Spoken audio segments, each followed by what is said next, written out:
Welcome back, children. Let me take a recap now. That till now you have studied the events of sexual reproduction. You have studied what is parthenogenesis, what are external and internal fertilizations with example, and then I have explained to you with respect to flowering plants. I have explained to you the formation of male and female gamete. Male gamete is microspore commonly known as pollen, and it is formed within the anther. So technically you will be calling anther as microsporangium. Similarly, with respect to the female gamete, you will be calling the ovule as a megasporangium or a macrosporangium. Mega is a better word rather, megasporangium. And within the ovule, once it gets matured and it contains the embryo sac in the center, then you will start calling it the male female gametophyte. Otherwise, I mean, megaspore is something where egg cell is present in the ovule, right? I have explained you already the structure of an anatropous ovule till now, and I have also told you what is the difference between anatropous ovule and orthotropous ovule. Let us proceed further. If you can see, it is again a fresh page and the heading is Steps of my megasporogenesis. This is somewhat similar to, I mean the beginning is somewhat similar to with respect to scientific terms which are used here. This is somewhat similar to microsporogenesis only, but a few technical details are there which we will be discussing now. If you can see that whenever you study this particular topic, always try to compare microsporogenesis and megasporogenesis simultaneously. Try to compare what are the similarities and what are the differences. I have tried to show the full page to you because it's a kind of flow chart to show how that megaspore in the center, how that egg in the center is formed. You have to give this topic much attention because this is something which creates much confusion later on, right? Otherwise the things are very simple if you pay attention and you try to focus, right? I have started from this point. This is an ovule, and in the previous video only I explained that an immature ovule, I hope you can understand, there is nothing in the center. Yes, it's an immature ovule. All the cells are nucellular cells and all the cells are parenchymatous as of now, right? In due course of formation of a megaspore, the first step is formation of an archisporium or an archisporial cell. This is common in microsporogenesis and megasporogenesis. Out of the nucellular cells, one cell which is given a special responsibility to form the megaspore in future. So one cell is just the way you make a monitor in the class and give it a special responsibility. Similarly here, one cell is differentiated from the rest and this is named as archisporium.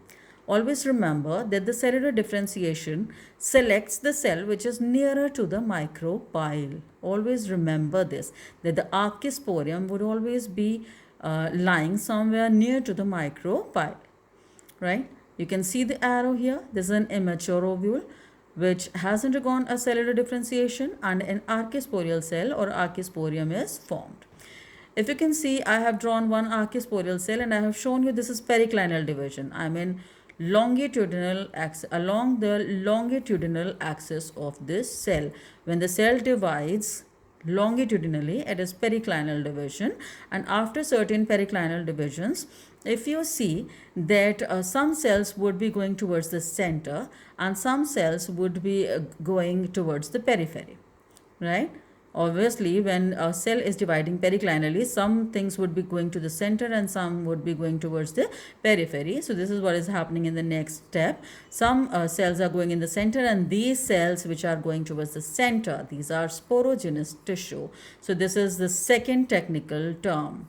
These are the headings there. The first heading was archisporium. The event was periclinal division. Then second term is sporogenous tissue. As of now, there is no meiosis ever occurred, so you will be writing the ploidy as diploid 2n. And then further, now what will happen to this sporogenous tissue? it will convert into a megaspore mother cell. Mother cell means the mother which will be giving rise to megaspore in future. Still it is 2n, megaspore mother cell.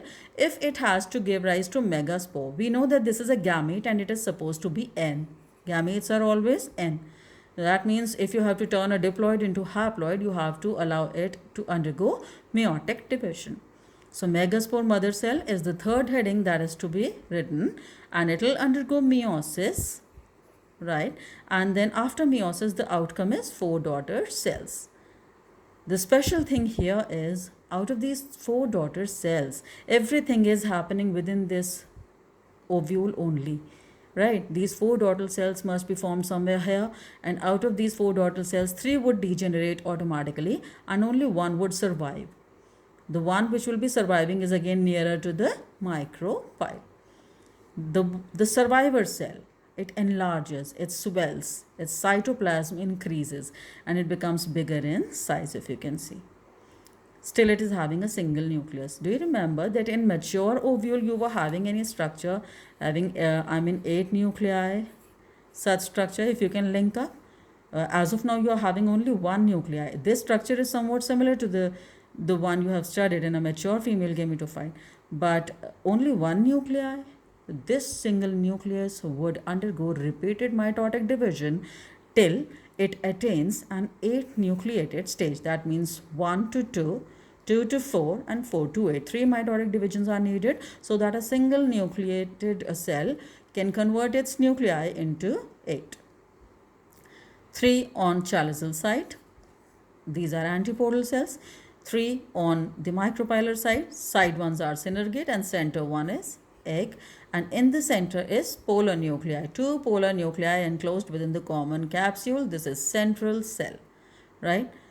This is what I have told you earlier, that at the end, this structure, so what you will be calling it as an embryo sac. That means if within the ovule an embryo sac is formed and within the embryo sac is present the egg cell, you will call the egg cell as megaspore. So the whole event, the whole flow chart is actually including steps of megasporogenesis.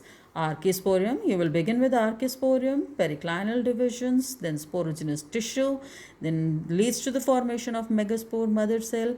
Megaspore mother cell is diploid. It has to give rise to megaspores which are haploid. So obviously the cell division here would be meiosis, and then out of the 4, 3 would degenerate. 3 cells would degenerate, 1 would survive, and the one which survives enlarges. Its cytoplasm is doubled and it becomes more vacuolated.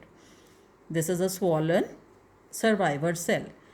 As of now, only single nucleus, so we cannot, if such structure is formed somewhere in the ovule, you cannot call it a properly matured ovule because it is not capable of fusion yet. It has to undergo repeated mitotic division till that the single nuclei converts into 8 different nuclei, and these are accommodated towards the chaliceal end, 3 at the chaliceal end, 3 at the micropylar end, and 2 at the center. Once this structure, which is known as embryo sac and contains an egg cell in the center, once this structure is formed within the ovule, you start calling it a developed female gametophyte which is now ready for fertilization.